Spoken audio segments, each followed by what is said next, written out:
I call to order the second meeting of the Senate, State and Local Government. The committee is called to order. Madam Secretary, please call the roll. Senator Rocky Adams. Senator Chambers Armstrong. Senator Herron. Senator Maiden.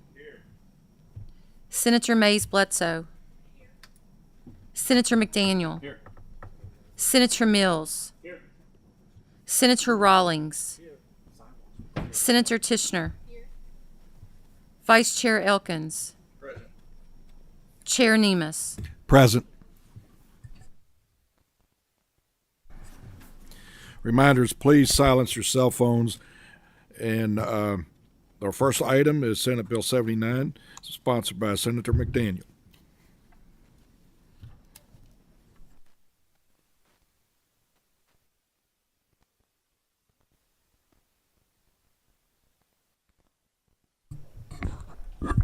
Thank you, Mr. Chairman. Chris McDaniel, State Senator, 23rd District. I'm Robert Long, Deputy Secretary of the Personnel Cabinet. Mr. Chairman, members of the committee, the bill that you see in front of you today is very, very similar to something that you voted on last year. You might recall that there was a committee substitute over on the other side that created some consternation for folks and consequently held this up for another year. But Senate Bill 79 does a few mainly cleanup types of things inside of the personnel cabinet. First of all, we add the intern to the definition of employee and exclude intern from the definition of full-time employee. We then define the intern employee and the intern employee position. Remove the Secretary of the Personnel Cabinet as an ex officio member of the KERS board. We delete some original language from when the Personnel Board was originally established. We say that the elected classified employees serving on the Personnel Board can no longer continue as the active employee member if they're no longer employed with the Commonwealth. You would think this would be kind of common sense, but it's clearly not in statute. We remove the fines and suspensions without pay for punishment. Remove rehires from probationary periods. If a position is reclassified to a lower grade, add an employee appeal right. And then there are some additional things in terms of tightening up the aggrieved party rights and adding regs for scholarships and such that at this point I'll turn that over to Mr. Long to explain. So Senate Bill 153 that was previously adopted did a really good job of laying out the groundworks for furloughs and layoffs. And so part of what we're doing here is trying to make these things consistent and removing, now that there are such good guidance on the layoffs, the requirement that the Personnel Cabinet promulgate reg, but turn it to a may. We want to continue that option should it prove necessary, but at this point in time, given the guidance that's already presented in statute, we don't believe there would be a requirement for that reg for layoffs, but we want to retain that. We also want to make it clear that the Secretary will promulgate regs to implement scholarship program, internship program, education programs, or other educational assistance that will assist in recruiting and retaining quality employees. And then we also there's a provision where we're clarifying that employees in the evaluation system, they won't be able to appeal make it clear that an evaluation that is satisfactory or above, which kind of seems common sense. And there was a change in the previous bill, and we're trying to make that consistent, that they can only appeal if they were get the lower, if their evaluation is below satisfactory. We also want to make clear that the layoffs only apply to merit staff, interim employees, and probationary employees that don't have those merit rights. If there were to be layoffs, they wouldn't be laid off, they would be terminated. Make that kind of clear. We also give boards and commissions the options on their staffs to determine whether they want to employ 18A merit employees or whether they want to employ at-will employees to staff their commissions. And then finally, I think a couple other last things, we wanted to kind of amend 135 or 18A 135 to be consistent with language that's already in 113 about reemployment rights of career employees. Want to make it clear that if they, upon that their rights for reemployment terminate 2 years after separation. They also terminate upon acceptance of a classified position or upon retirement. Again, if you retire, you shouldn't be able to exercise a reemployment right. And then one other little small change to our sick leave and annual leave. We want to make it for those employees who resign or retire from state government, that if they're not utilizing that leave, they can donate it to a qualified or eligible employee. And there are some instances where that would make sense, but just create that option. And lastly, Mr. Chairman, three other things. First of all, it makes clear that if there is remote work permitted for a particular position, that work cannot be performed from outside of the Commonwealth without the express permission of the Secretary of the Personnel Cabinet. Allows for deductions in the event of termination if somebody does not return the equipment that they were issued from the state. And finally, makes supervisors at DJJ facilities, for lack of a better term, the warden at a DJJ facility, a non-merit position. You'll recall the administration had some struggles with particular individuals. I think that's been remedied on the individual basis at this point, but still as a principle, we need a little bit more control in those positions. Mr. Chairman, that is the essence of Senate Bill 79. Thank you. Is there any discussion on Senate Bill 79?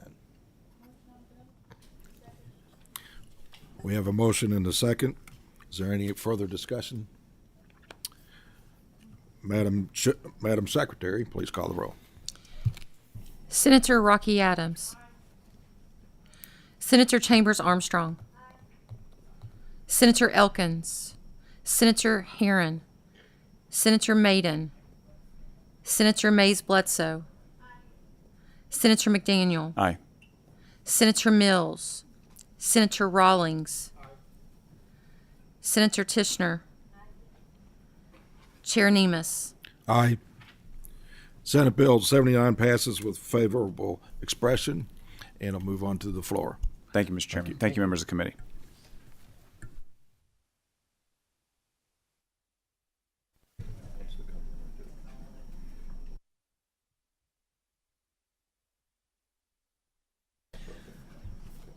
Who seconded the motion? Was it Chambers Armstrong? Mays, yeah. Okay.